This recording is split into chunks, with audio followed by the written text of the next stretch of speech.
The pain of losing someone you love can only truly be understood by the one who has actually lost someone close in their life. And if that loss is a child lost by their parents, then no amount of suffering in this world can compare to it. We can never measure the emptiness that fills a parent's heart. Understanding that kind of pain takes a lifetime. Today's story is based on a tragic real-life incident that took place in Korea in 2019.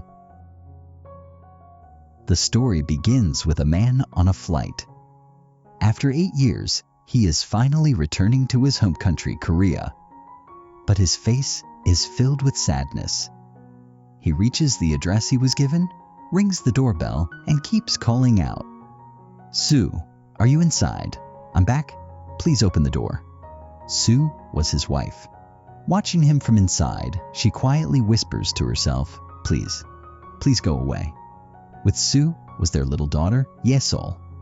He had brought a teddy bear for her. Disappointed, he leaves the apartment. Outside, he calls his sister. "Did you give me the right address? Sue isn't home."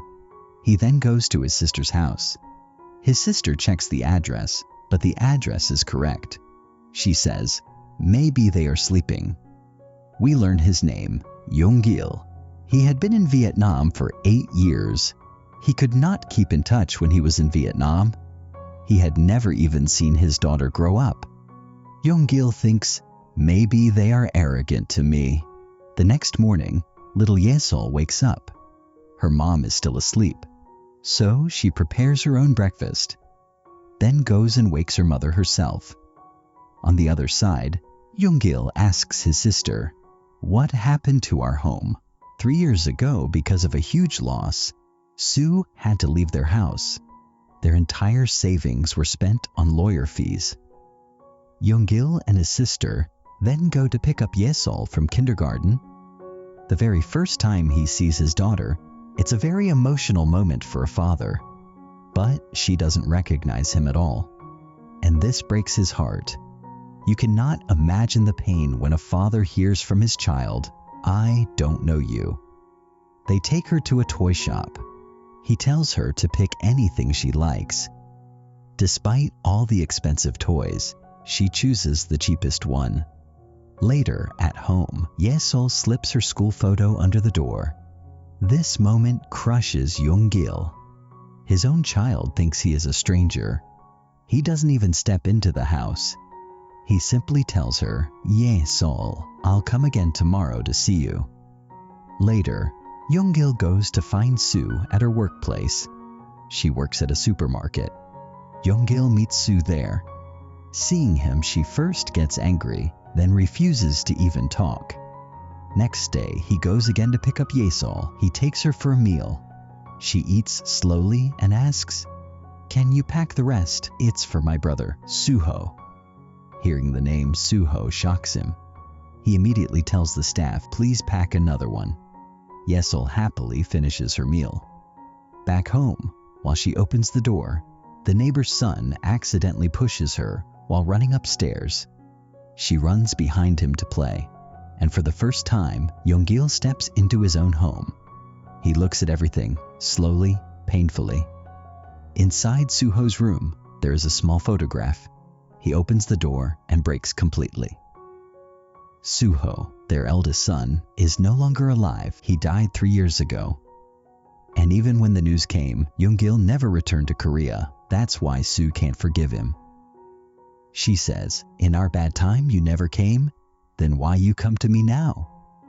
Suho died in a ferry accident, a tragic incident that killed over 300 students. The government tried to hide their negligence. Families filed lawsuits, and Sue spent everything on legal fees. Her home, her services, everything was lost. Even today, protesters are fighting, bodies still missing underwater. Sue returns home and sees Yong-gil fixing the lights in Yesol's room. She becomes angry.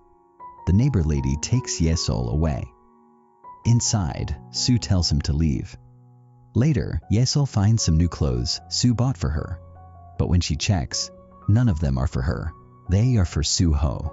This devastates her. She too is a small child. She too wants love, but she never gets any. At dinner, Sue forces her to eat. Yesol refuses. I don't like it. Sue screams, you can't even eat properly. At least you get food here. She throws Yesol out of the door. The little girl stands outside crying. Sue realizes her mistake and brings her inside, apologizing. Next day, Yesol goes to a cafe with her dad and the neighbor's daughter. Yesol asks him to wait. She slowly grows close to him. Meanwhile, Jung-il finds Suho's unused passport, a passport he made to visit his father in Vietnam. A visit that never happened. This devastates Jung-il. He receives a job interview call. He puts on a suit and shoes. They fit him perfectly, but they were Suho's. At the interview, he suddenly breaks down. He explains, I wasn't away by choice. I was in prison due to an accident. They released me. I couldn't come home. But hearing prison, the panel rejects him. He begs them, hands folded, voice breaking. Please, this was my son's last wish. Please let me work. They refuse. Later, in the support group meeting, families of the ferry victims gather. All the parents recognize Sue. They meet her every year. For the first time, they meet Jung-il too. Sue tells him the government offered compensation money and angrily says, will this money bring our son back? At night, she asks Jung-il, did you come here for the compensation money? Is that why you returned? He is shocked. She walks away. He sits at a bus stop, heartbroken. Back home, Sue hears children playing outside. It reminds her of Suho. Her heart breaks. She clutches his clothes and cries, I know I neglected Yesol. I know it's my fault. She cries endlessly. One Sunday, it is Suho's birthday. Jung-il arranges all for his son's birthday. He invited Suho's friends, relatives, everybody. Everyone is upset. They pray for his soul. One of Suho's friends narrates a story for Suho. He starts reading. Suho's voice speaks. He says, Mom, I came in your dreams. I hugged you tightly, so you never feel lonely again. He says he went into her dreams to ask his father, please come back home.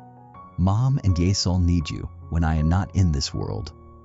He says, Mom, whenever you see a flickering light on street, that is me. Mom, I'm happy. I'm fine. Please don't cry anymore. Sue breaks down. Jung-il collapses too.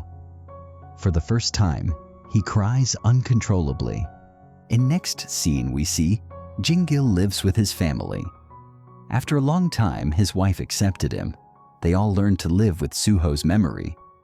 Hey guys, this movie is based on true incident of the tragic sinking of the MV Sewol ferry in South Korea in the year 2014.